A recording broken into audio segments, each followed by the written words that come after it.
You might know her. Audrey Rothenberg? No, No? Okay, because our husband used to usher a lot. And he passed away, and she tried living with her kids. It didn't work. So she's coming back to her home state, which is Colorado. And We she's, are I don't know. supportive.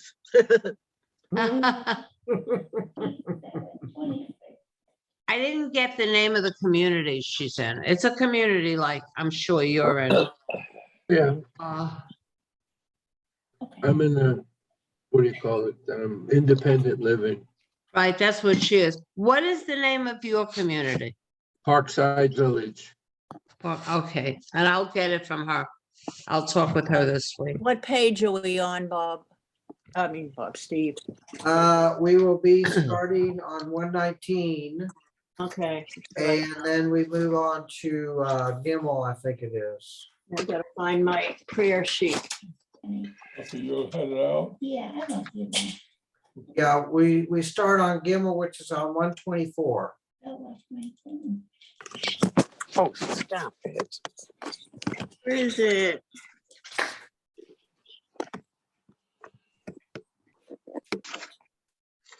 Hi, Rabbi.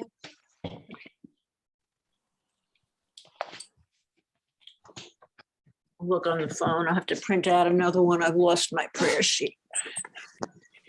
Let's see. I saw Reva sent another copy. Yeah, I have one. I can send you a copy if you need it. Okay, I got mine.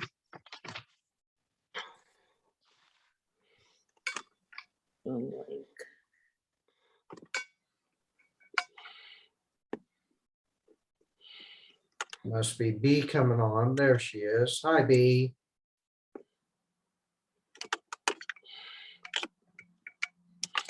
I just saw your message, B, about Facebook. Yeah.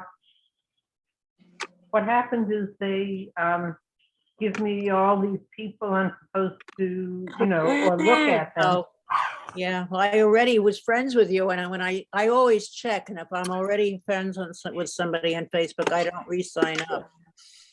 Well, don't. But it could have been a slip of my finger. That's what I'm thinking.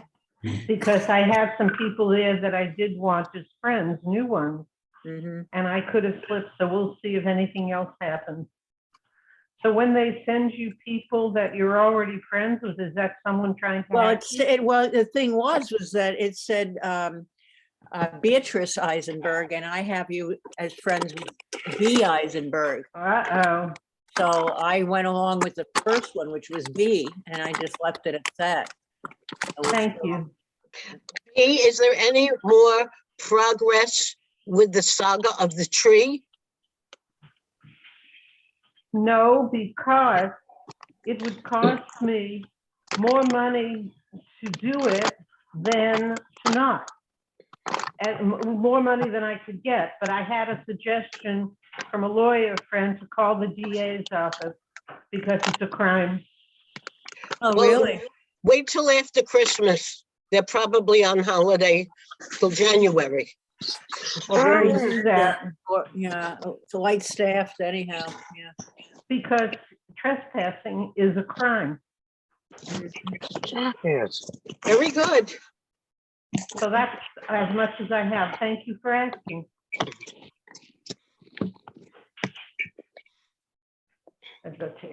And I'm sure some others are going to be joining us shortly, but let's go ahead and get There's Pam, started. Shirley, and Heather. Rabbi, you ready? Hi, everyone. Can you hear me okay? Yes, Yeah.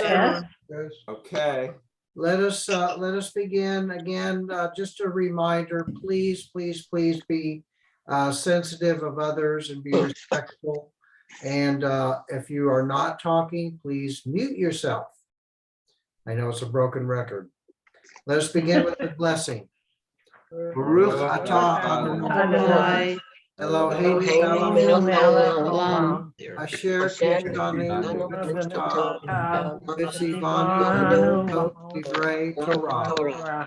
Blessed are you, Adonai our God, ruler of the world, who sanctified us with your Sanctified us with your commandments, commandments, commanded us to engage in the words of Torah. Torah.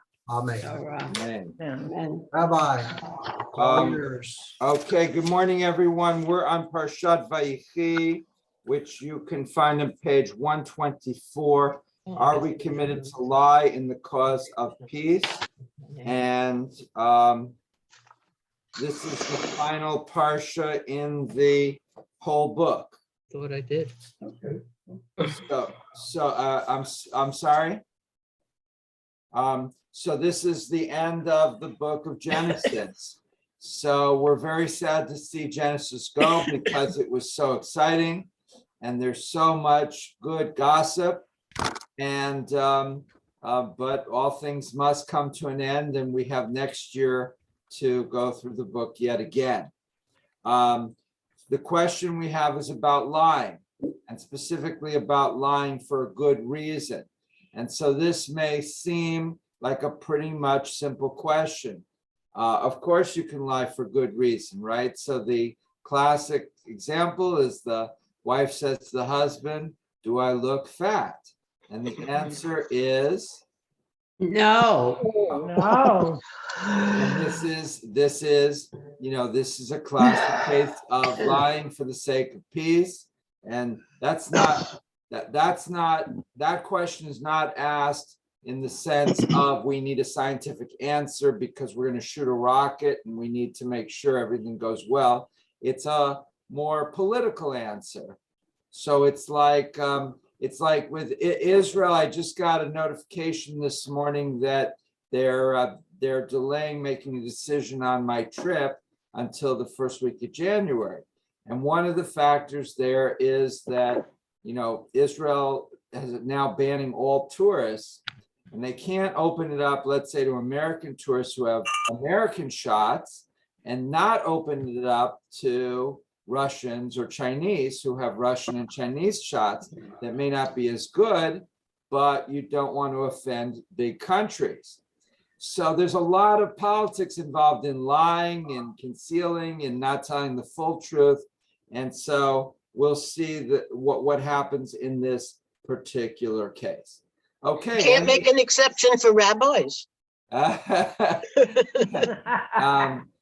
and occasionally people say to me things that may be, true, but they shouldn't necessarily say. I mean, I remember my first congregation in South Africa. There were 2 buildings, and I was the rabbi in one, and every once in a while I'd go over to the other one, and you shake hands with people at the end of services.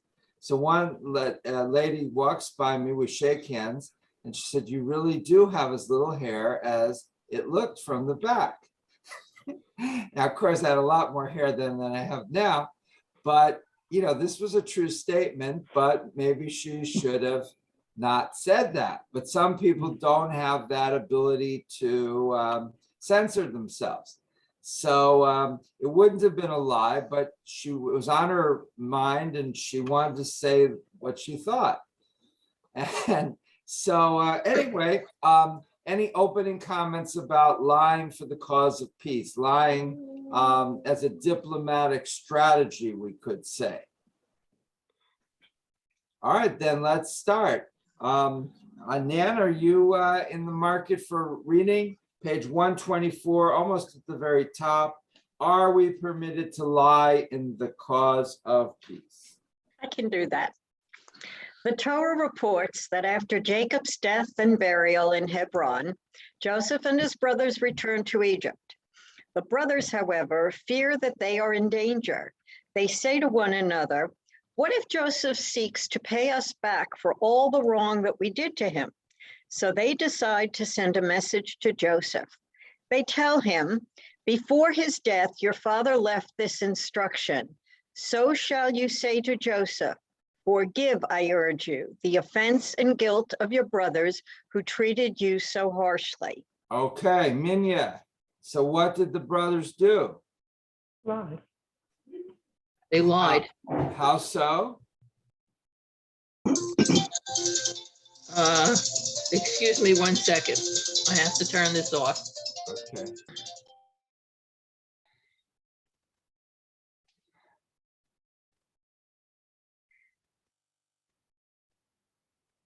Okay, I guess we lost Minya temporarily. Marcia? They made up a lie to save themselves, basically. And can you justify that?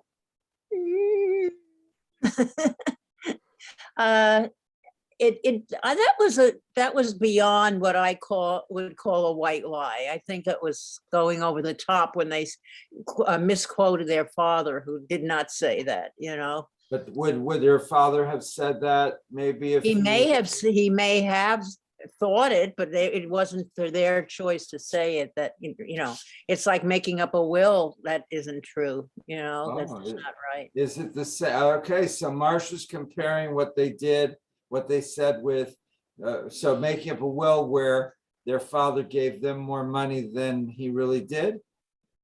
But Well, a will that said, you know, I forgive Joseph, and Joseph should forgive you, or something like that, you know.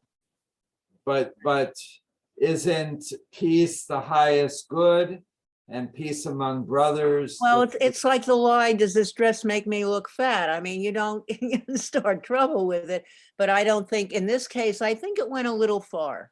Okay, think- Bernie? I think it was a bit preemptive on their part. I mean, after all, this is all based on some paranoia that they thought that maybe Joseph was going to do something to them. Well, the paranoia, they threw him in a pit to die, and now he's very powerful. I would be pretty worried, wouldn't Well, you?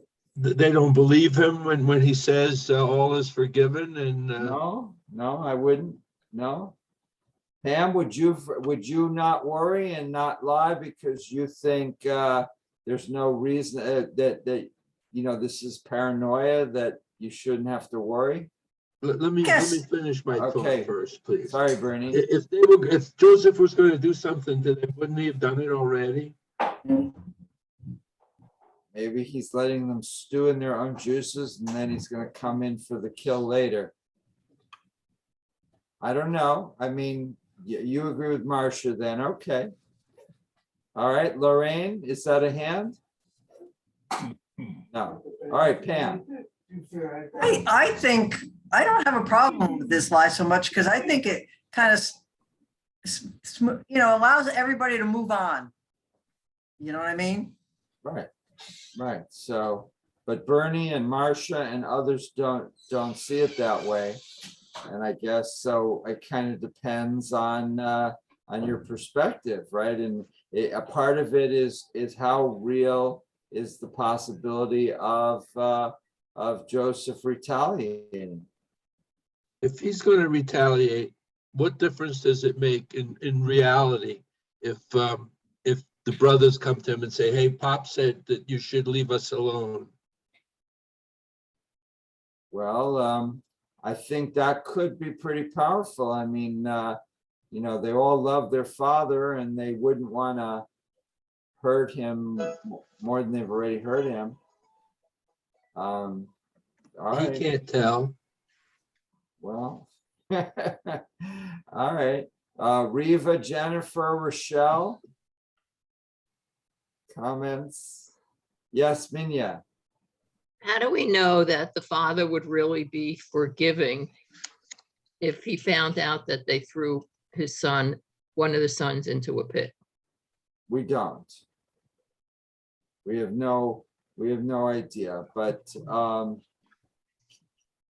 I think we're deliberately putting onto the father the better attributes, the higher attributes that that he would. We're hoping.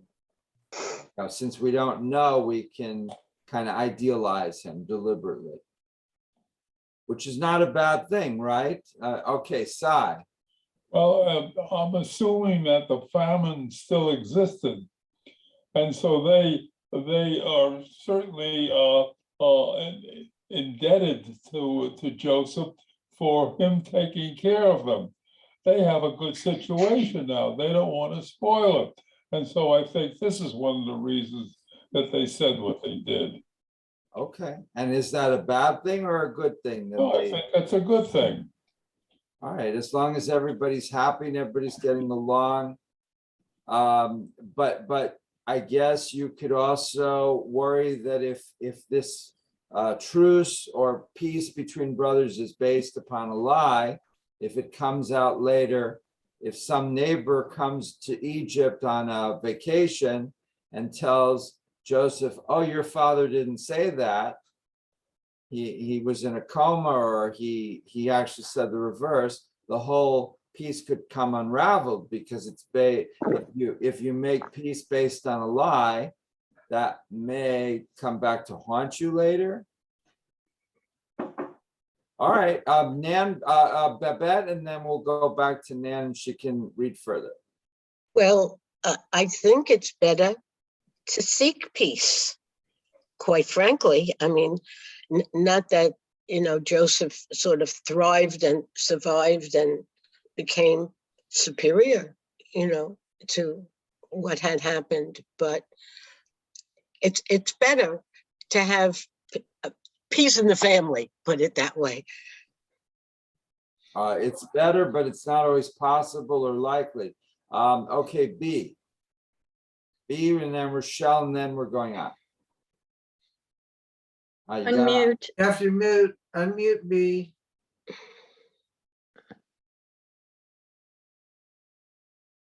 There you go. I wonder if the brothers ever thought about apologizing.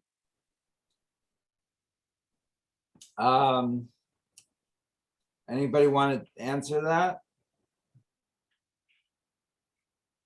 Could not they have done that?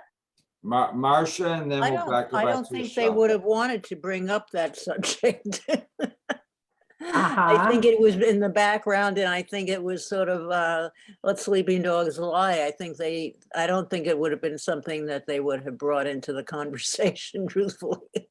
So how do you know when to let sleeping dogs lie and when not? A lot of times in families, you have to let sleeping dogs lie because it's just not worth dredging it up. It's, Right. it may be laying there in the background, the unspoken elephant or unspoken of elephant in the room. And, but sometimes just let it be and move on, that, I think so anyhow. So you have a very good friend and then there's a big fight or something. You don't see them for 20 years. You run into them at the gym and you're both very friendly. Do you raise the issue? I'm sorry, our previous No. round. No, No. let it go. No, let it be. No, Yeah, let go and let God, move on. But you don't know if the other person is smiling but thinking, I really hate this person for what they did. Well, then they don't be friends with you, that's all. But Yeah. I mean, if they want to continue the friendship, they'll just let it be too. There's a lot of times this happens, Okay, back to Rochelle. You have to unmute. Yeah, I believe Marcia pretty much spoke it for me. You just sometimes just have to let it go. And I believe that that's just the way it is. My only question that I have on this is Joseph, knowing how much his father loved him, I would assume he knew or would know that this would be a lie. He would know that his father would have punished these kids somehow had he known what they had did to him originally. Yeah, I think that's a good point. I think that maybe Joseph might say, well, they're lying, but they're lying for the sake of reconciliation. So I'll pretend to believe it. Is that possible? And so the lie, nobody believes the lie, but it works for everybody. That's one option. Option two is that he just won't worry about it and he'll just hear the right sentiments that everybody's pushing for reconciliation. He won't think about the details. Okay, Cy and then Marcia. Well, I'm just thinking maybe Joseph was happy about the situation.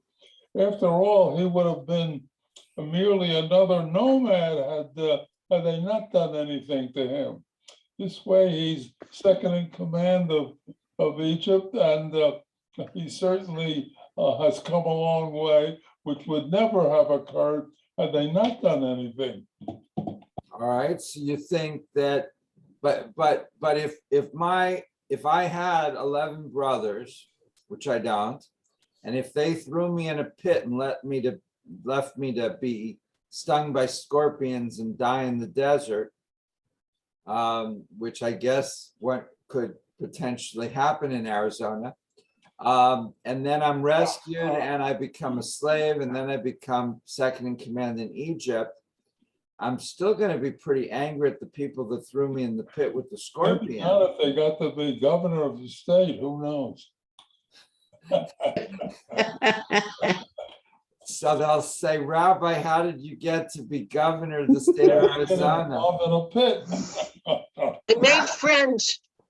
And I said, well, the last thing I remember, I was at Torah study, and somebody asked a question about Joseph, and then when I woke up, I was in prison.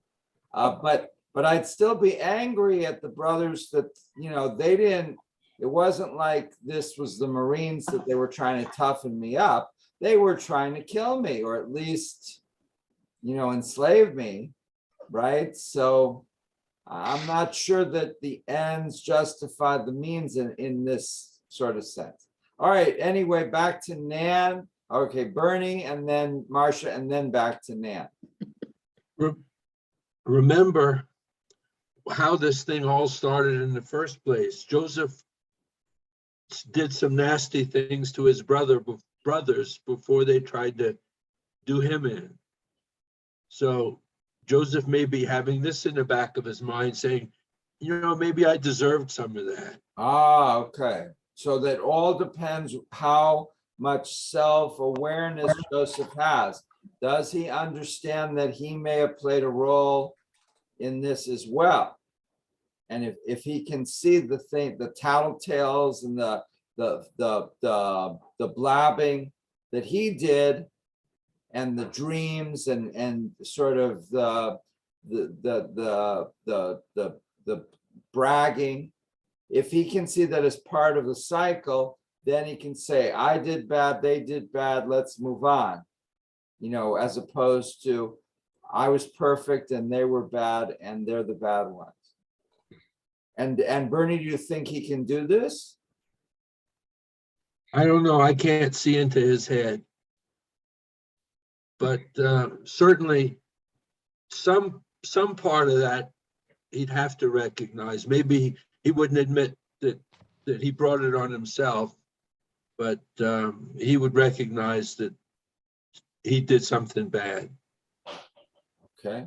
There was one more person, Marcia, and then we're going on.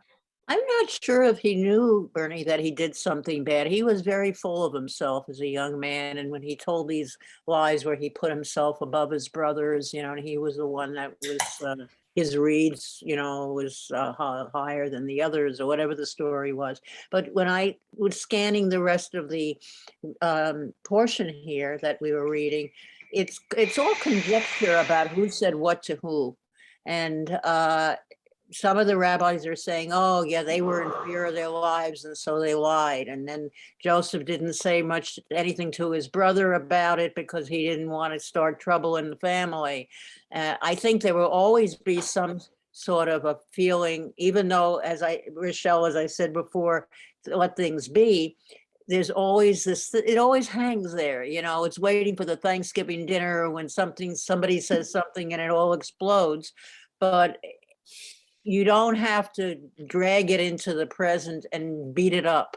I think that it was wrong of the brothers to say something like that. It was almost like, this is our father's inheritance to us, and that you not hold a grudge against us. And that's not right for them to go that far.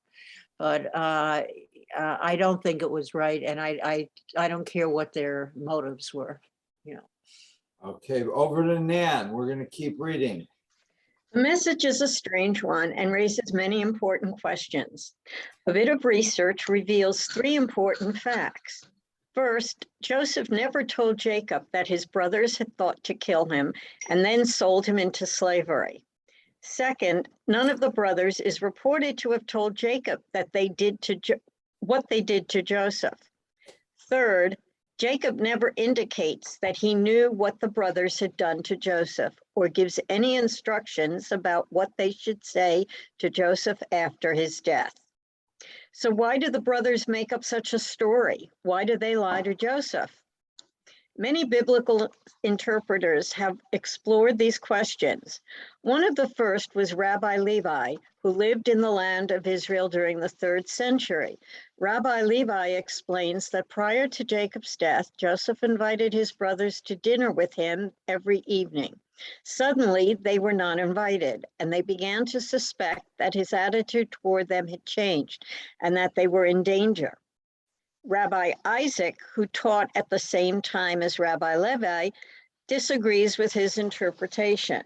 The brothers, he suggested, suspected that Joseph was plotting to harm them because on their way back to Egypt from Hebron, they watched Joseph stop at the pit into which they had thrown him before selling him into slavery.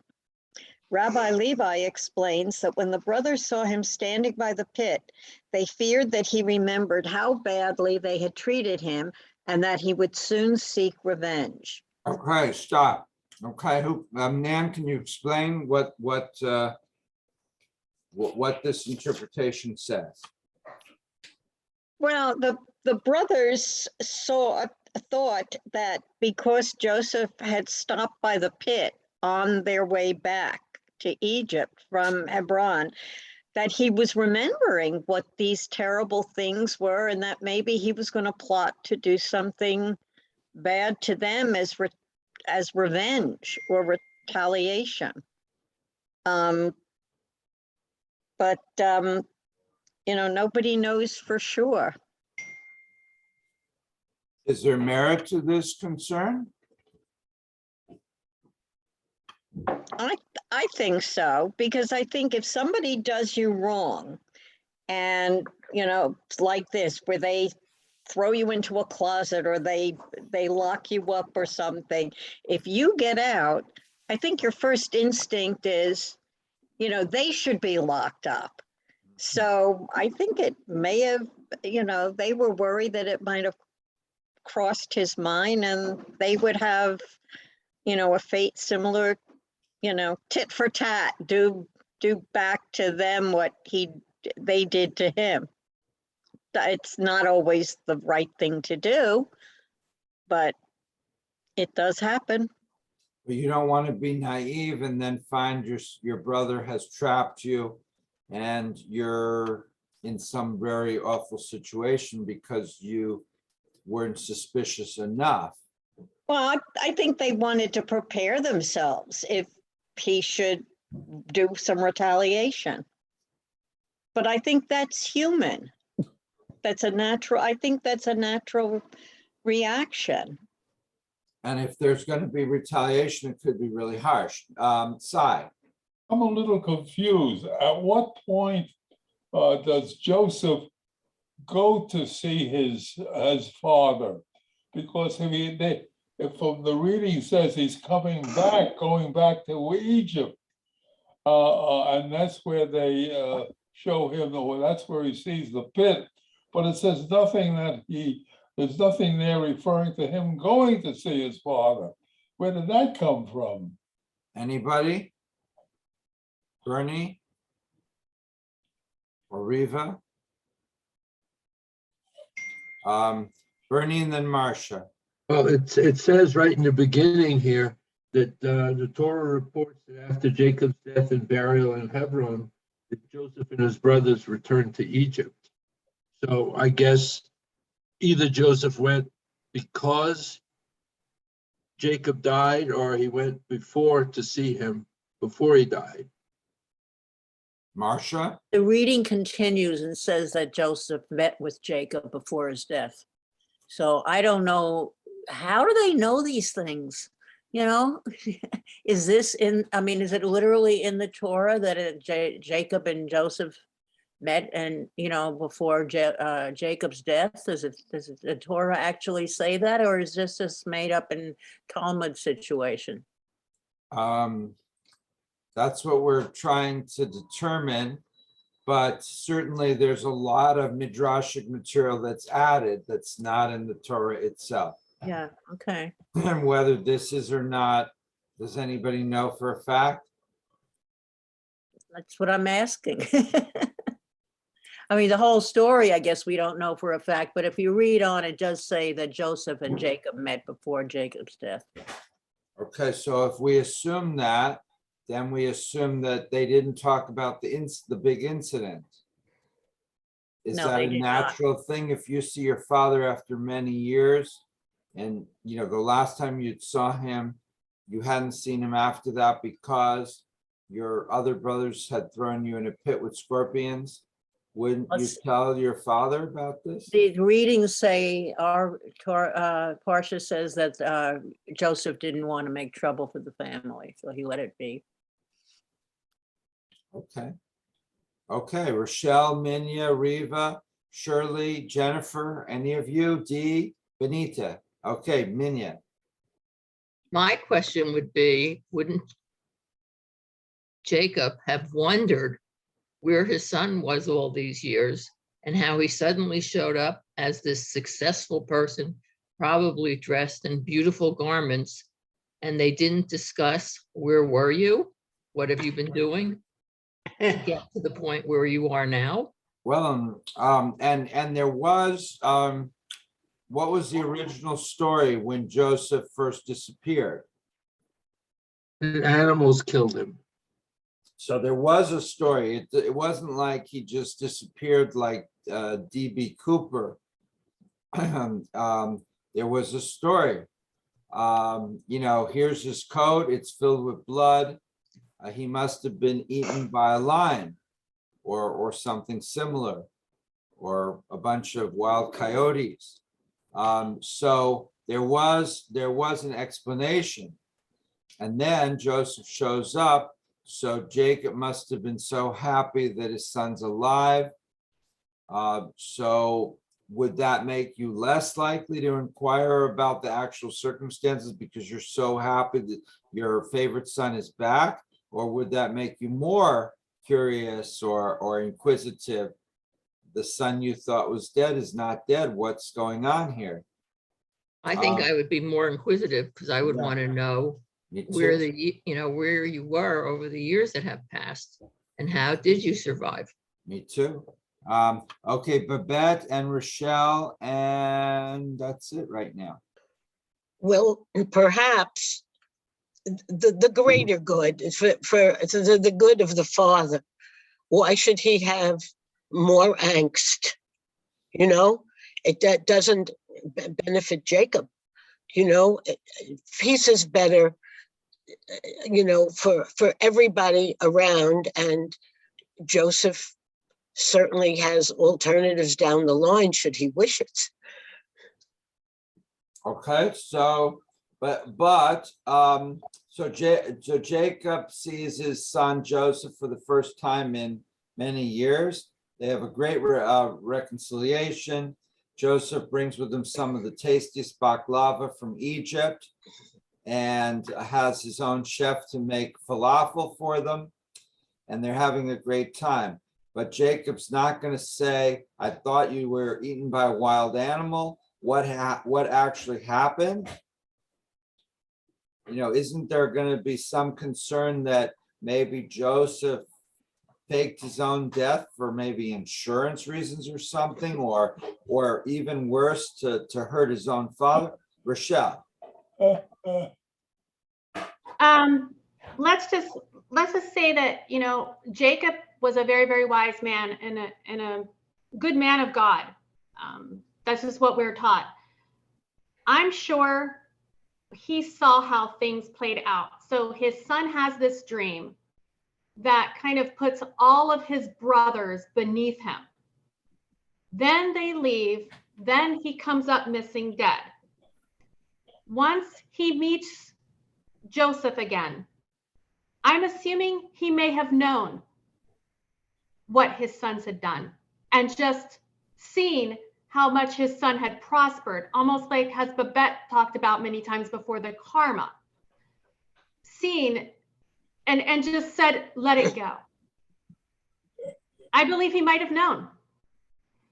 Okay, so Jacob is deliberately not asking because he kind of knows, and he's trying to consciously and deliberately move forward reconciliation. And the best way to do that is not to dig too much. Sai. The characters at that time always lived to 150 or 160. And so it's possible that he was pretty old and when he got to meet Joseph. And it never came back to his mind. He had forgotten about it completely because he was 132. And there's a lot of things you don't remember. And so, those things are possible. And it's something that he just never even thought about. All right. I could vouch for not remembering. So Sai, at almost age 100, do you feel you're more mellow now, that you're more willing to I don't remember things that happened yesterday. Make a wish. But are you more mellow? Are you more willing to pretend to forget things? Oh yeah, absolutely, absolutely. So, and you think that's true with age, that most of us, as we age, we forgive easier? I think so. I think so. Shirley's saying, no, you don't forgive easier. As you get older, you get more and more determined. Yes. All right. So I guess it really depends on your personality, and that whatever your personality is, as you get older, you get more entrenched in that. D, comment? I agree with you, Rabbi. I think as we get older, it is individual that we mellow out, because life is a journey and we go through so many hills and valleys that sometimes it's just not worth holding on to anything. So I don't think somebody being thrown into a pit or any trauma like that forget, but it's learning how not to hold on to it for the sake of your emotional being, because it can become as negative as the whole situation was. So I don't think Joseph forgot. I think he just had enough going on as a governor, and he had enough in his life that he didn't want to retaliate. He saw the greater good. Okay. Rochelle, and then we'll go back to Nan. And, following up for what Dee just said, I mean, Joseph seeing his brothers coming to him in a time of famine, they had nothing. Joseph got his revenge. His dream did come true. He really didn't have to throw anything or rub anything in anyone's face. They already knew that he won, despite what they tried to do. And I think that, like I said, it's Jacob, perhaps like Sai said, I mean, he's 100 and some years old. He might not even remember it. He might have been like, oh, Jacob, you're my son. Yay. Like, look at you. Well, Sai, you think that's possibly how Jacob felt? Like,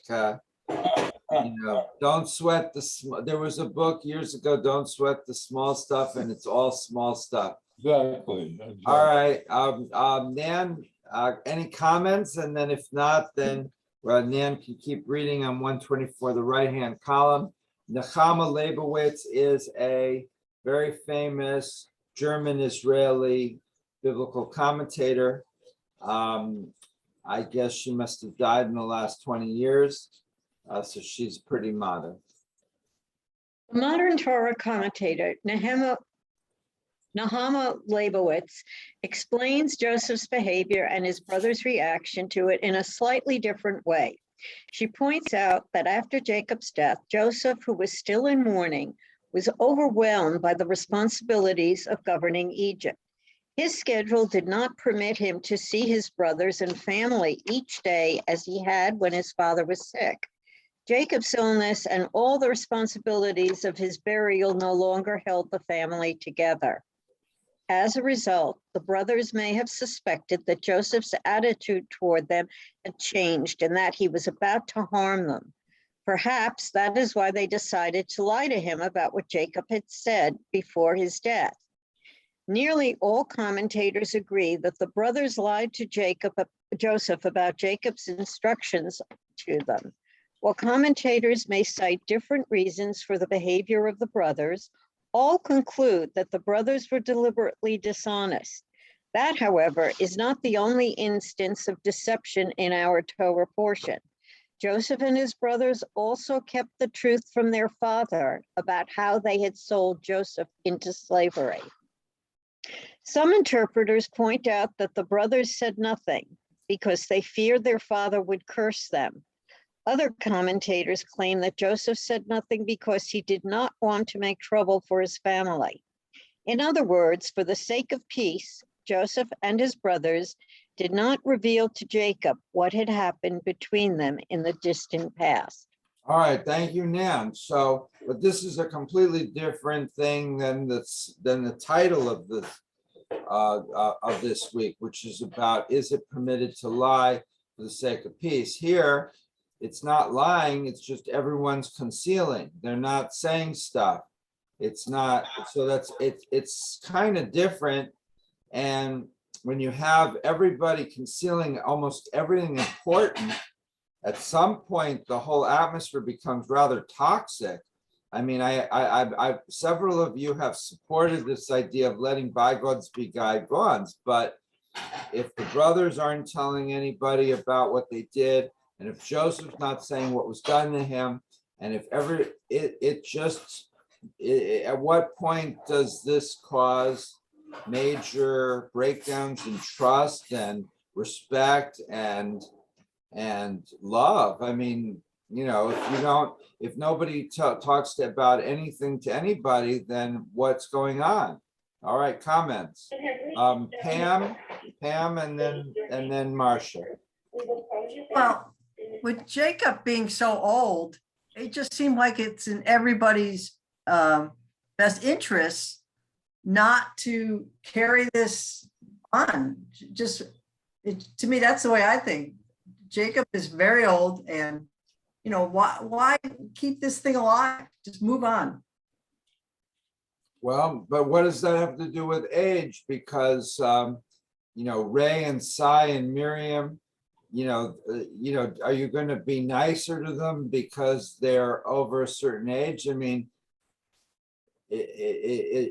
either way, I mean, you know, who's the youngest here? You know, I guess Rochelle, but you know, either way, somebody older or younger, they, you know, it's still the same, you know, principle that, I don't know. Pam, you want to respond? I disagree. I think my mother's 98, and you know, I think about what I tell her and not tell her. But what's her? I don't want her worrying or being upset about something at her age. So. All right. So there's no point, but Yeah. she's also far away. Yes. Doesn't Still that on the phone. What? Still on the phone almost every day. Okay, but she's not here, so you can get away with not telling her stuff because she's not going to drive by your house and see the house burned down, you know. So, you know, you can, but that's a little different than what they're doing here. It seems here there's just massive amounts of very, very important information that nobody is talking about from any perspective.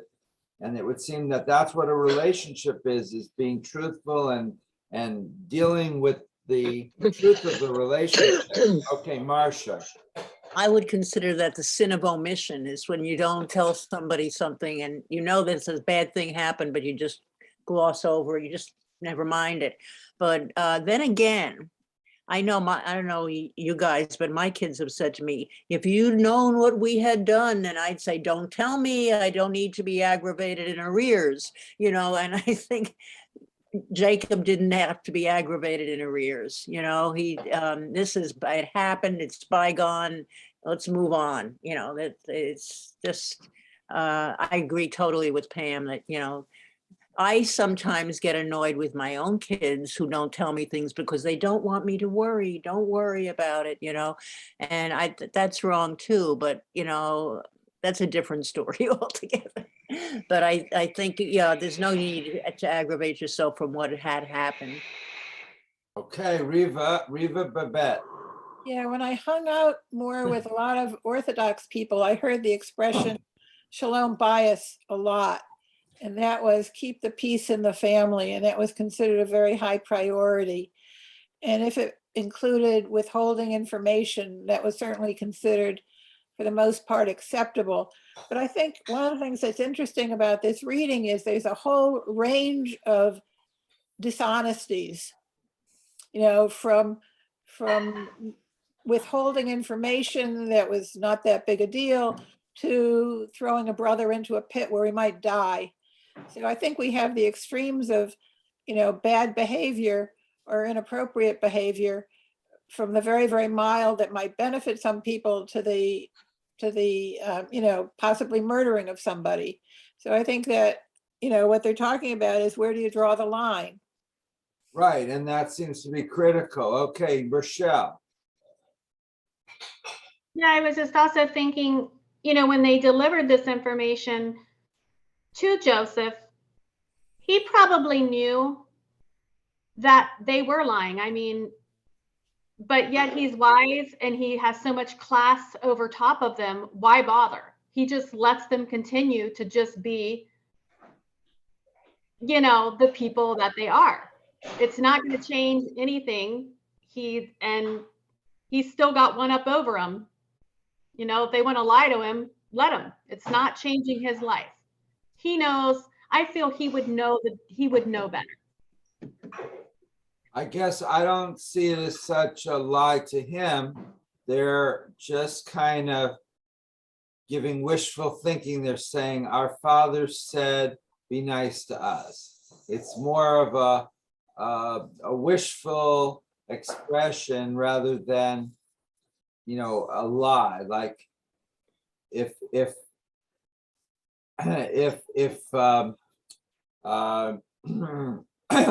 Rabbi Abrams died recently, you probably know. And if I would say, Rabbi Abrams, before he died, said to me, take care of the congregation as best you can and shepherd them into a new era. Even if he didn't say that, it's kind of just a nice sentiment that I think he would have said. On the other hand, if I say Rabbi Abrams told everyone for me to tell everyone in Torah study they should each give me $100, but that's lying where deceiving for the purpose of benefit. The other one is just lying for the purposes of a nice sentiment that's a good thing anyway. I don't know. It seems very different. Marcia, and then I'm sorry, Babette, and then Marcia. Okay, go ahead. Okay, well, there are lies and there are lies. And the sin of omission can work both ways. Quite frankly, with older parents, if they tend to criticize, so you don't give them, hello, how are you? I'm fine, I'm working hard. There's nothing there to criticize if you tell them what's going on in your life, right? So if they didn't tell Joseph, he wouldn't be angry with them, Marcia. Would it not have been more appropriate for them to have said to Joseph, father would have wanted you to Right, be kind to us. right. That would have been better because that wouldn't be a lie. That would be expressed in the reality. But people tend, they were obviously very insecure and they were really worried about being thrown into prison or murdered or something. So they exaggerated and they lied when they didn't have to. They could have said the same thing in a slightly less, in a different way. Rochelle. And that is smart. And I think maybe they also said this because maybe they thought that that Joseph would have wanted to hear something like that he needed to know that his father knew about it, but wanted him to forgive them. You know what I'm saying? Like they maybe did it, like you said, it's for a sentiment. It's not to gain or to lose, although it is kind of to gain, because once their father was gone, Joseph had no reason in their mind probably to not do something to them, because then their father wouldn't be harmed. He wouldn't be alive to know what he actually did back to him. Mm-hmm. Okay. So, all right. Nan, Nan's doing well. Is she still with us? I guess not. I am. There she is. Okay. Bottom of page 124, I think, on the right-hand column. Okay, do you want me to continue? Yeah, if you're willing, you're doing well. You're on a running streak. Okay, I had to get something to drink. I apologize. Others, some interpreters point out that the brothers said nothing because they feared their father. Oh, I did that. Others paint a slightly different picture. They maintain that Joseph visited his father only a few times after his arrival in Egypt. Joseph feared that if he visited them often, Jacob would ask him embarrassing questions about how he had reached Egypt. Joseph preferred avoiding such discussions. He did not want to be forced into explaining to his father that his brothers had lied about what they had done to him. Joseph realized that his father might never forgive his brothers if he knew that they had plotted to kill him and then decided to sell him into slavery. So for the sake of peace in the family, Joseph seldom visited his father and refused to speak with him about the past. And I think this happens a lot in families, that they just, like Pam says, you don't tell a lot of information to certain people because you don't want them to worry, you don't want to stir the pot. And it was true then. And it's interesting, like I think a lot of us, our parents didn't tell too much about their past. And, like occasionally you'll run into somebody whose parents were Holocaust survivors, and they'll say they didn't say anything about what happened in Europe. But even, my parents didn't go through anything like that. And they would mention a few things. But after they died, I realized, I didn't, other than 4 or 5 isolated incidents or little bits of here and there, they never made any effort to tell me about their lives. And I wonder about that, Well, I think it also is a generational thing. I know when I was growing up, I assumed that we were middle class, but my parents never discussed finances. We had clothes, we got new clothes. They could send us to camp. My parents were able to give my sisters and I educations, but it wasn't, it was like a taboo subject. And yet when I got married, my mother said to me, I want you to have your own money. Open a savings account, and even if you put $2 a week in it, this way, if there is an emergency or you have to get out of an unsafe situation, you have money.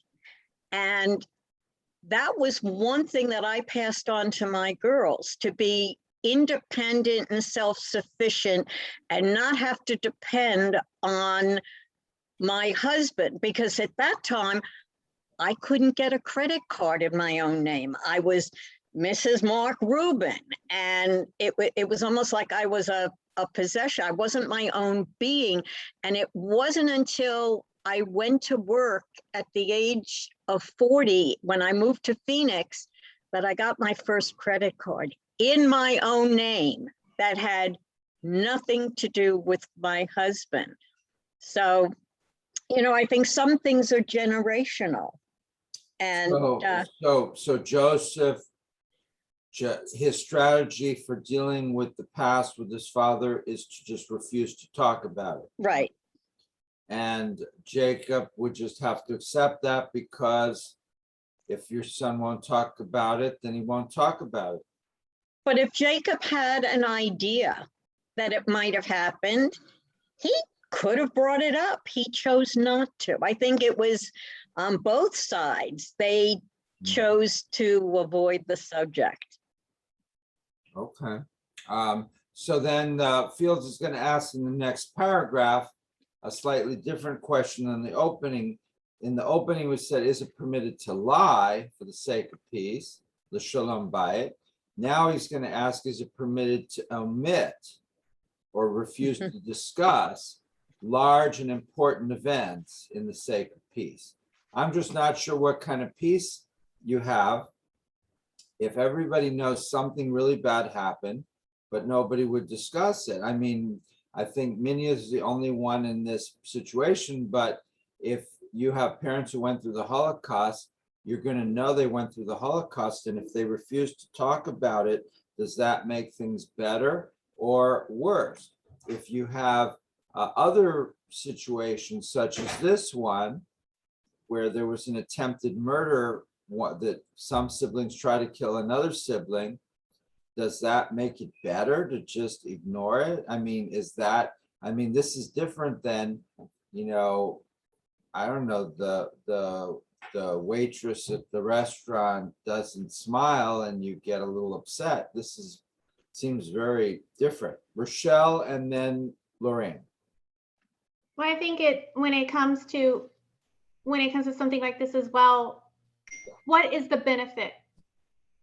What will be the wisdom gained from it, bringing it back up?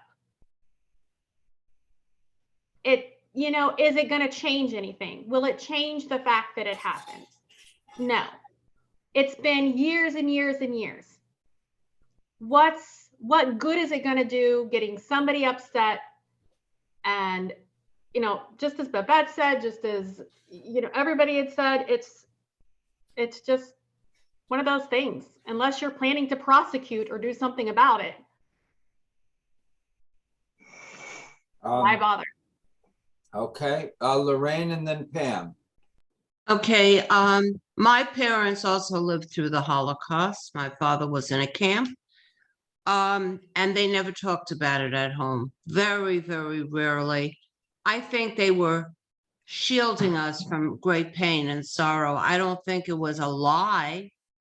I think it was omitting something that would hurt his children. And there was nothing we could do about it. It wasn't like he was denying it. He was just not bringing it up all the time. I think a lot of things are beaten to death. People bring up past hurts.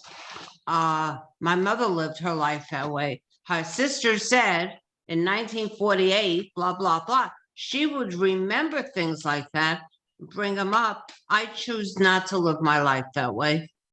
I rather forgive and hopefully forget. Sure, somewhere in the recesses of my mind, the act or the pain might be there. But what do I accomplish by giving it space in my brain? Free rent, that's it. So That's what my son says, free rent. I'm sorry? That's what how my son calls it, free rent. There you go. Okay, who was next was All right, Pam and then Riva, and The then if person you're Benita calling wants is to not say available. something. Please leave a message at the tone. Before, I guess sometimes I think before we all speak in our daily lives, we have to look at the big picture of what are our words going to be helpful?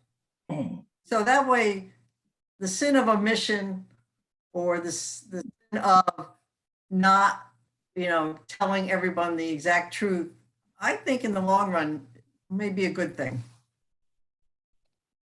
So this is the Chafetz Chaim, who was like 18th, 19th century Eastern European rabbi.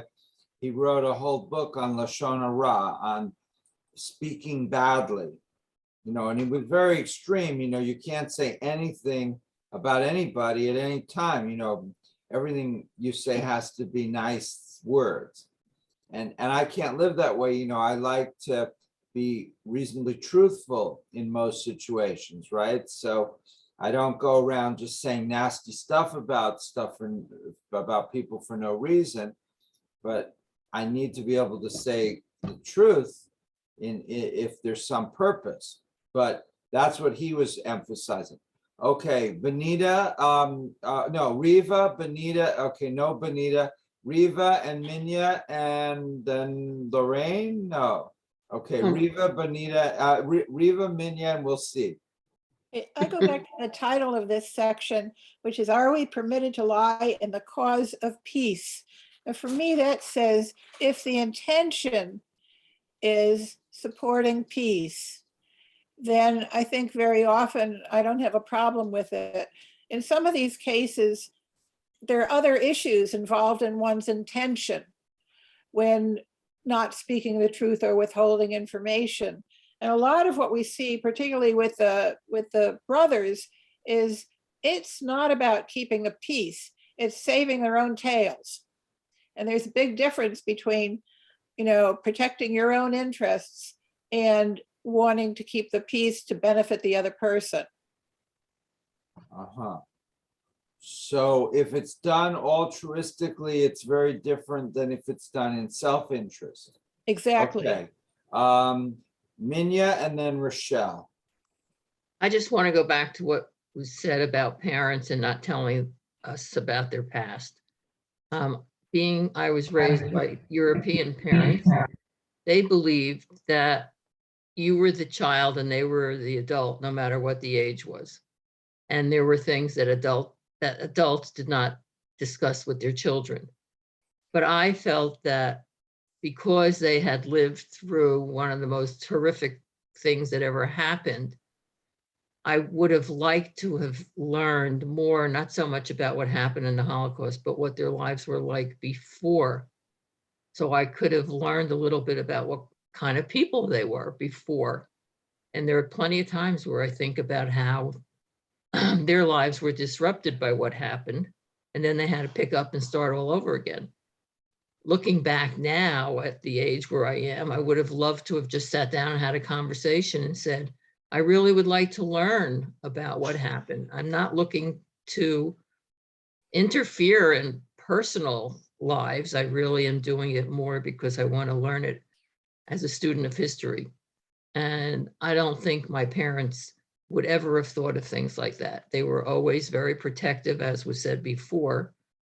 They didn't think that we needed to know what happened, because why should we even think about or experience through words anything that they had already lived through?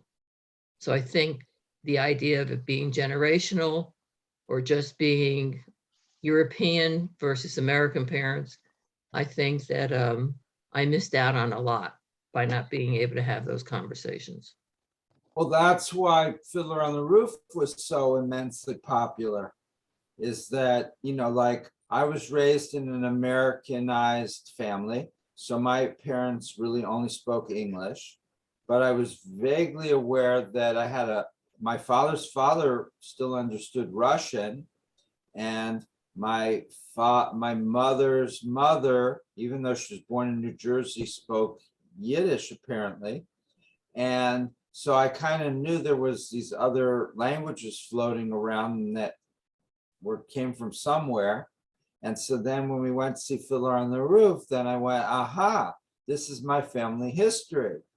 You know, my great-great-grandfather was Tevye. And, you know, so it gives you a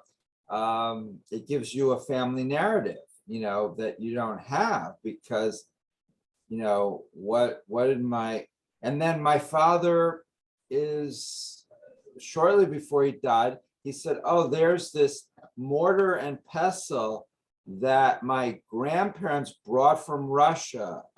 You know, like something like it was this metal thing. I've got it in Jamaica, and then you crushed us with it. Just like you might want to keep that. And no names, like who were these grandparents? What were their names? Why did they bring it? And why is that like the heirloom? It seemed totally random. So there's a lot about memory that people don't really know why things aren't transmitted.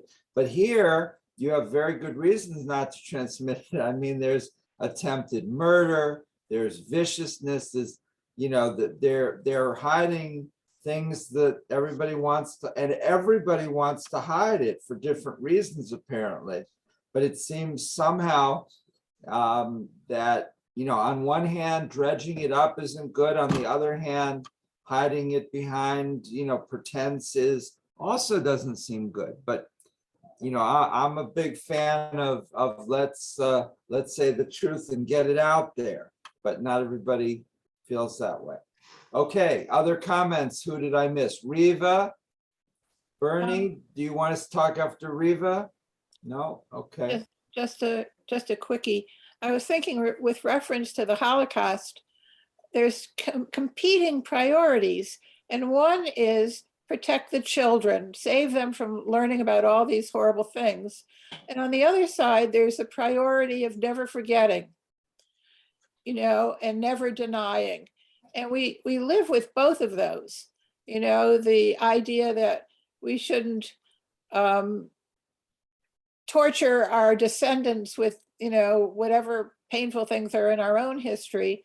On the other hand, there's an importance of never forgetting what happened there and reminding people that it should never be repeated. So there's a balance. Yes. And do you think that Joseph and Jacob and all the brothers have achieved that balance? I think it's a story to help us think about them. Okay, that's a very diplomatic answer. Pam, Bernie, Marcia. I just Nana? wonder if Riva would make an excellent politician with that answer. I'm the one who somebody says, you know, how do you like this dress on me? And if it doesn't look well, I'll say it's a wonderful color for you. I'll skate away from it on a dime. Yeah. Okay. B, is that a hand? No, I was, but I do have something to say. Pick up, Joe. Okay, wait a minute. I've lost it. You're there. I have to leave. Nope. Sorry. Oh, there you are. Yeah. Okay, can you hear me? Yes. I'm And having we trouble see with you. it. My parents were European but came over at a young age, but their brothers and sisters were older. And I tried to find out what life was like for them, and they would hardly talk. And yet my father's family was very well to do in Europe. But, you know, all I heard was how the receipt for $1 million was lost when the Germans torpedoed the boat. You know, but I didn't hear, I had such a thirst for knowledge of my family. Other people had families that were here for generations, had things from them, they had antiques, they had, and I felt that I was kind of sitting here alone without knowing my past. So I understand what Minya said, although my parents, thank God, were not in the Holocaust, but they were European. And she was right, that it was their way or the highway. Okay, Rochelle, and then Steve, if Steve wants to say something. Well, I think the other extreme of all of this is a parent who says too much about their past.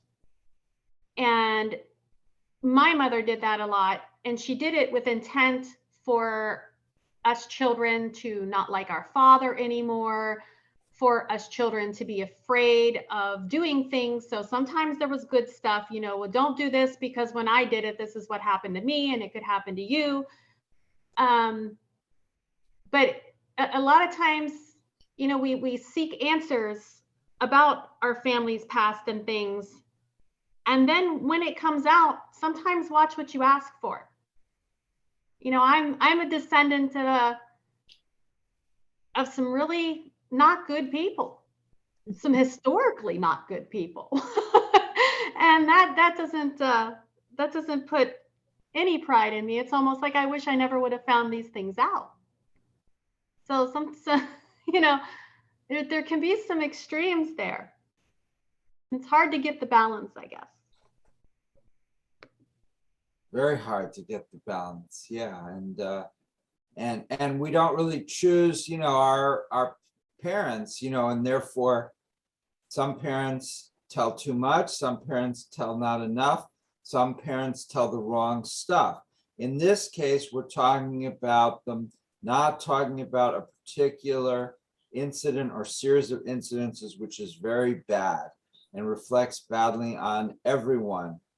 And so there's kind of it almost seems like a group decision not to talk about it. Joseph doesn't want to talk about it. Jacob probably doesn't want to talk about it. The other 11 brothers don't want to talk about it. Nobody talks about it because they don't want to face the, it's pretty bad.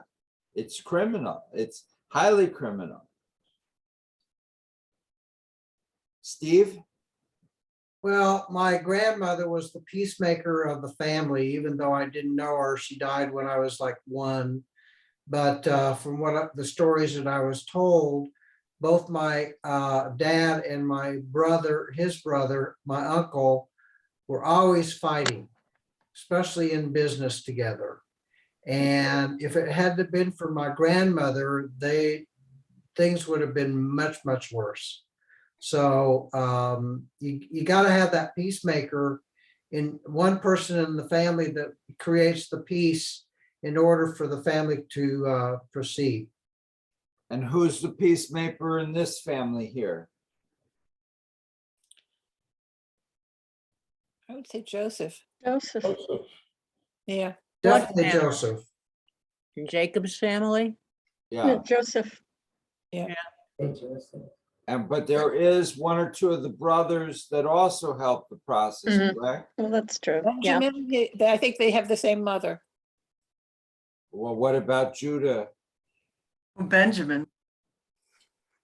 Doesn't Judah offer to become a slave instead of Benjamin? Isn't that? Yeah, yeah. Remember, I think we talked about that last week.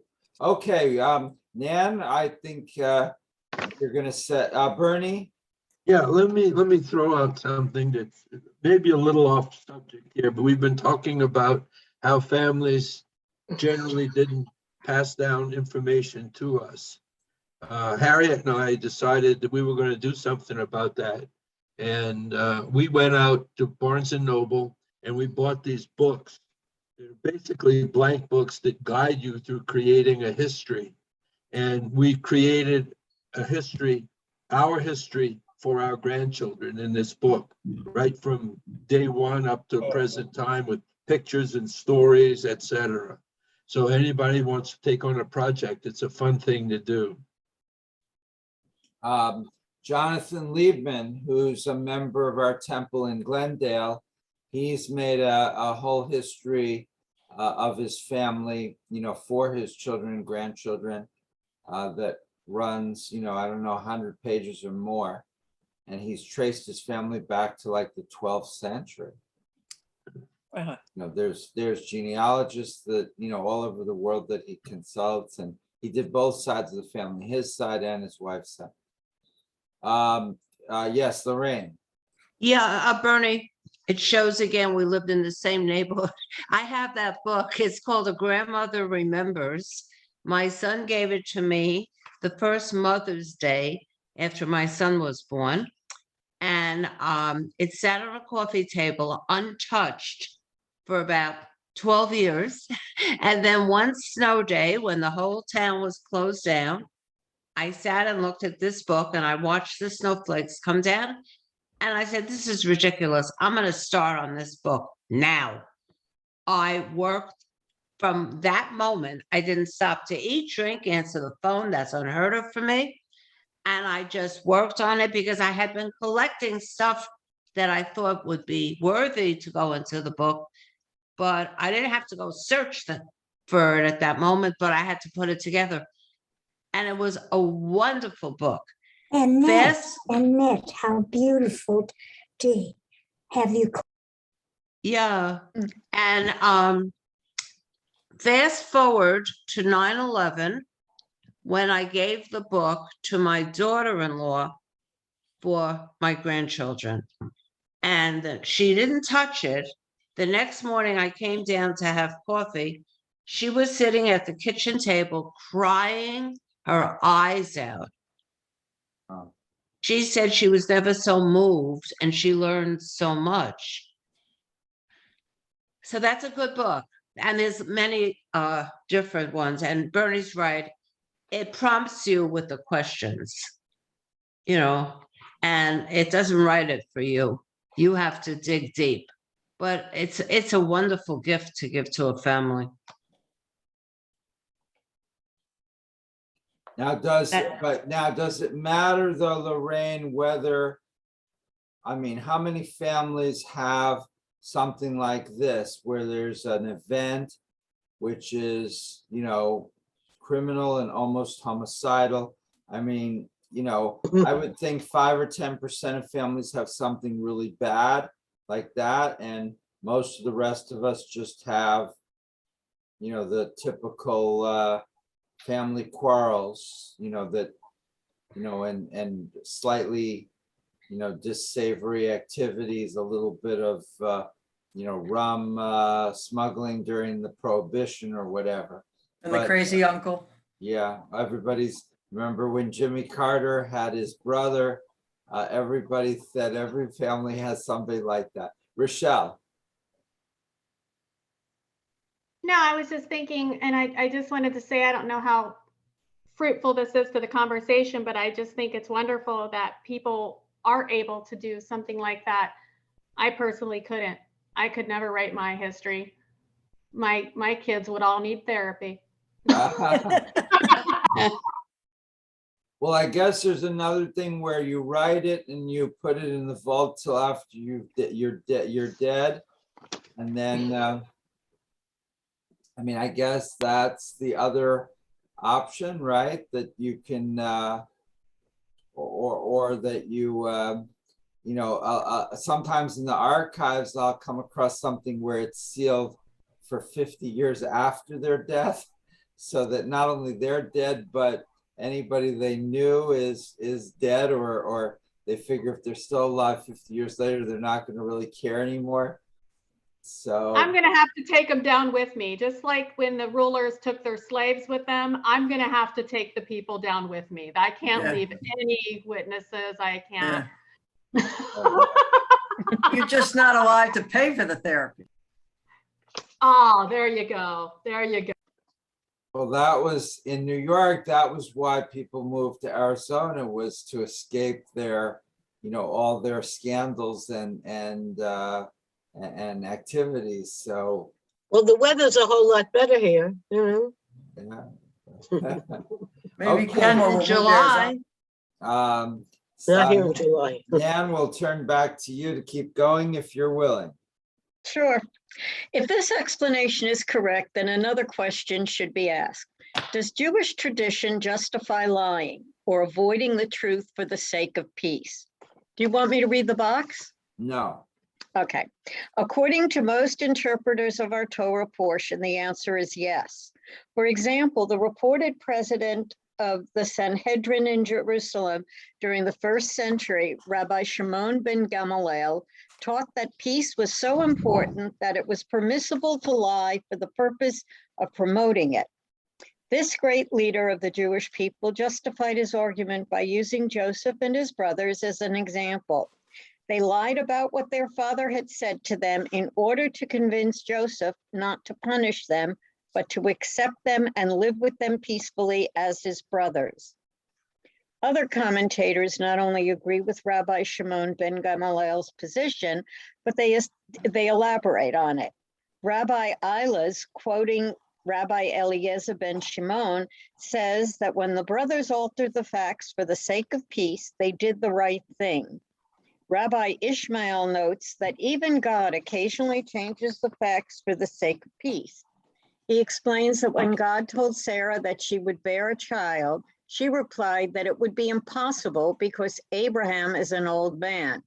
But for the sake of peace, Rabbi Ishmael said that God lied to Abraham about Sarah's reaction. Instead of reporting that she had responded with the insult, Abraham is an old man, God reported that she had said, I am old. One of Ishmael's students summarized his teacher's attitude when he concluded, for the sake of family peace, even the Torah allows for misquotes or shaving of the truth. In the same commentary, Rabbi Nathan holds that it is a mitzvah, an obligation to lie or to change the facts if it will bring about peace. Illustrating his position, he recalls the story of God's asking Samuel to appoint David in place of Saul as king of Israel. Samuel is frightened that Saul will kill him. So God tells him to make it look as if he were going to offer a sacrifice. Then Saul will be fooled and Samuel will be saved and able to appoint the new king. Samuel lies and lives, and Rabbi Nathan concludes by teaching, for the sake of peace, you can lie. But this is not always so. The modern interpreter, Rabbi Ellie Monk, reports an important exception that appears in Sefer Hasidim. If a person comes to you for a loan and you do not want to give the money to him for fear that he will not repay it, you do not have the right to lie and say that you do not have the money to give him for a loan. You must tell him the truth. For the permission to tell a white lie is in the interest of peace applies only to cases that have already happened and which cannot be changed, but not to events that are in the future. Okay, now Rabbi Ellie Monk is an interesting Very guy. good. Not very much is known about him, but I did a little digging because he's the translator of a large number of classic rabbinic commentaries on the Torah, like 5 or 6 sets. And it turns out, from what I've found so far, he was from a German Orthodox background in Frankfurt, Germany, and he somehow escaped before the Holocaust, and he ended up working in Toronto. So he taught in a Jewish school, but he apparently started a business and made most of his money that way. And then he moved to Israel, and I guess by this time he's probably passed away. But a lot of translations in his name. Okay, so we've covered a little bit of the practical halachic aspect of this. So now we're moving towards, well, what does this mean in terms of what is expected from us? And of course, you know, as Reform Jews, we don't have to follow one particular ruling, but Rochelle. Okay, after hearing this and reading this, I'm wanting to know how one atones for things that they actually do, because like I'll have my son here and I'll be on the phone with my daughter and I'll tell my daughter, Geoffrey says hello, and Geoffrey's in the background going, no, I didn't. I don't like her. But I do. I don't want to say hello to her, but I do it, you know, because, you know, to keep the peace with the kids. Don't do it again. Well, so that doesn't make me a bad person? No. No. You're good.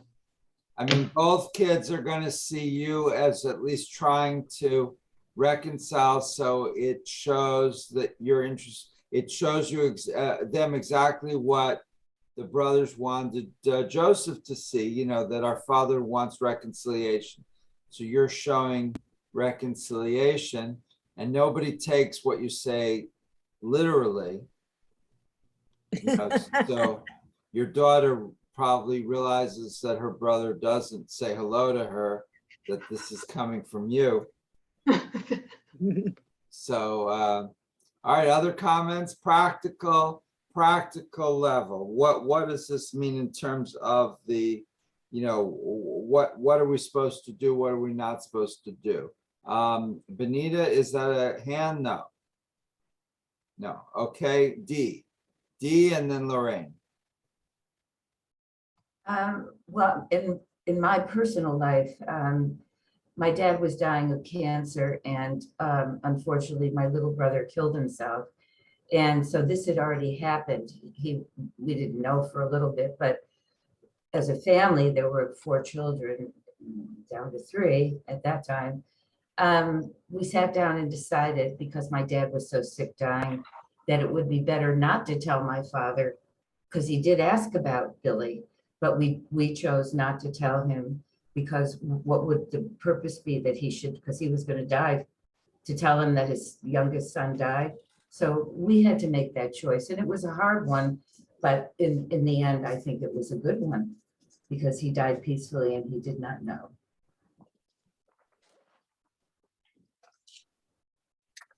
Lorraine, thank you, Dee. That I think that decision that Dee's family made would be probably quite similar to what a lot of people would do under certain similar circumstances. Of course, the key thing is that it is not gonna come around. So if the parent is just out of town and they're gonna fly into Phoenix and they're gonna find out anyway later, then that would change the calculation. Lorraine. Yeah, in listening to so many of us speak about how we wish that we had known about our family's history, how we wish someone had written something down, what's preventing any of us at this point from sitting down and writing something for your children or grandchildren? My father, God rest his soul, was a brilliant man of few words, and he tried to tell my sister things about the family, and she refused to listen. She would say things such as, and I can still hear it in my head, "You're an old man, what do you know?" Talk about hurting someone. Or, "I don't want to hear what you have to say. It most probably isn't true anyway." So after a while, it wasn't funny, Rabbi. After a while, it was so hurtful to him that he stopped attempting. I always listened, but I didn't quite understand with his heavy Germanic accent what he was trying to tell me. But the point is, it's never too late to begin. And I'm just wondering, Minya, you described it so prolifically. Do you have a diary or something that you keep for your children? I wrote a book. So I wrote it primarily for my grandchildren and my children. And after I had it published, everybody got a copy. So nice. I gave a background to pretty much where I came from. Thank you. Good for you. Is that the book from that time when we had lunch? Was that from a course you were taking at Grand? Yeah, that's where I got the inspiration. Right. It was writing your own autobiography. That's what it was. Yeah. So what are the conclusions? It's okay to lie. In Dee's case, a relative is dying, telling them sad facts about the family. It just makes things worse. In Rochelle's case, she'd rather leave things alone. So both of these cases, they can just not tell stuff they don't want to tell. Is that agreeable? Why does it have to be bad stuff? Well, that's because that's the theme of the week is about what happened to Joseph, which was bad. we haven't really talked, at least in the biblical element, about, other stuff. It's mostly, it's not that Joseph doesn't tell the Egyptians a little bit about his background. It's mostly this attempted homicide that is being covered up. Rochelle. I think that now, if my children ever decided to say, run for public office or do something like that, then I would probably pull them aside and say, there's a little bit of this you might want to know because somebody might bring this up to you. So, and again, it's kind of that if in fact they would need to know, there's nothing going on in their lives now that any of that information would be fruitful whatsoever. So, Oh, Rochelle, you're in the mafia. it's close. Let's just say I will tell you all now. I have a relative and his last name is Goebbels. And that don't go down right with anybody. Don't run for public office. That's it. Just don't, as long as nobody tries to do anything like that, we're good. And my mother's father's parents came from Romania, and they used to always joke that Romanians were horse thieves. But now, listening to this discussion, maybe they weren't joking in general. Maybe they were talking about themselves. Maybe they were dentists. Well, I think horse thieves in one generation become dentists in the next generation. Are there cases where we feel, so we've accepted that in many cases it's okay to conceal things? Is there cases where we should not, where we need to be forthright? And if so, under what cases?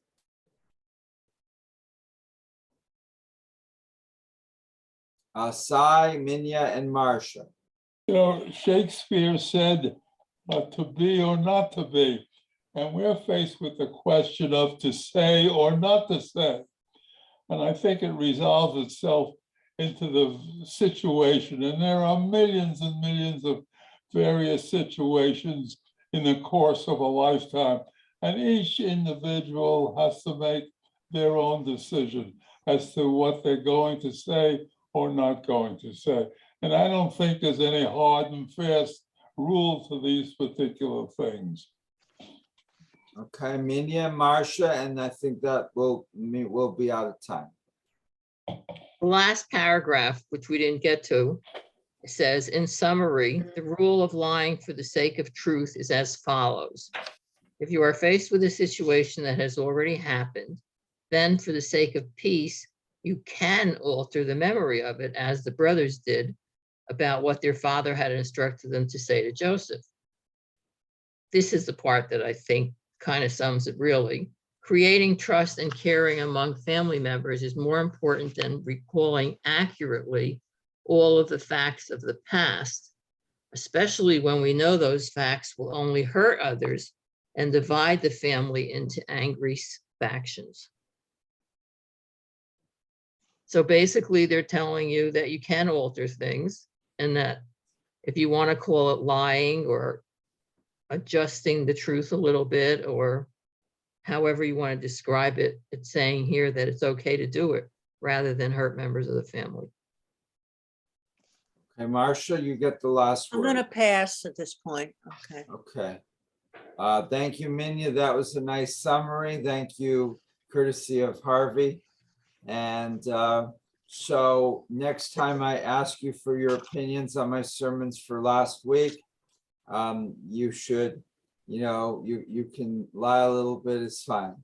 Okay, Steve, over to you for the final blessing, and then we'll see everyone next week.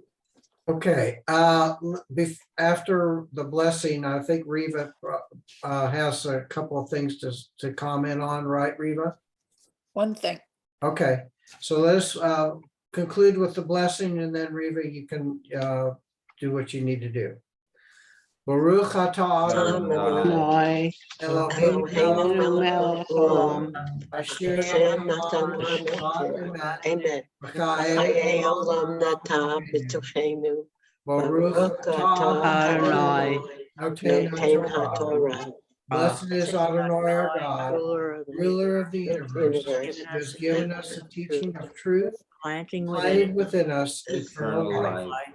Blessed is Adonai, Adonai. giver of the Torah. Amen. Hey, Riva. Just a quickie.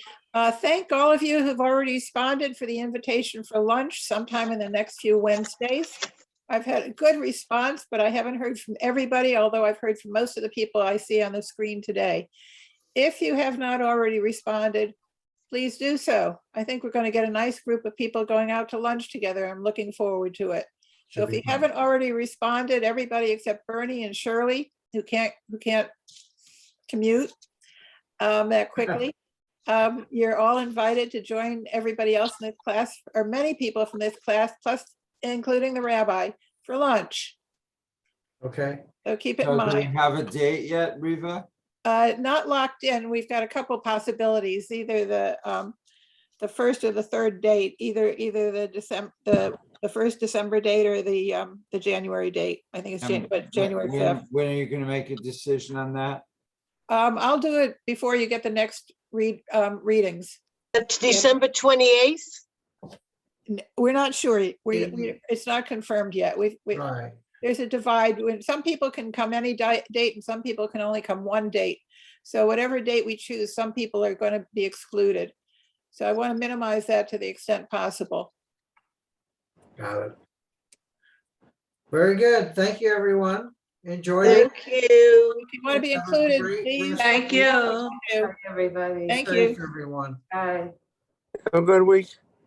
Steve, Read- did Bob get the letter, the email I sent him about Kavod Award? Yes. Okay. Reva, Yep. are we able to do what I called you about? Make a phone call.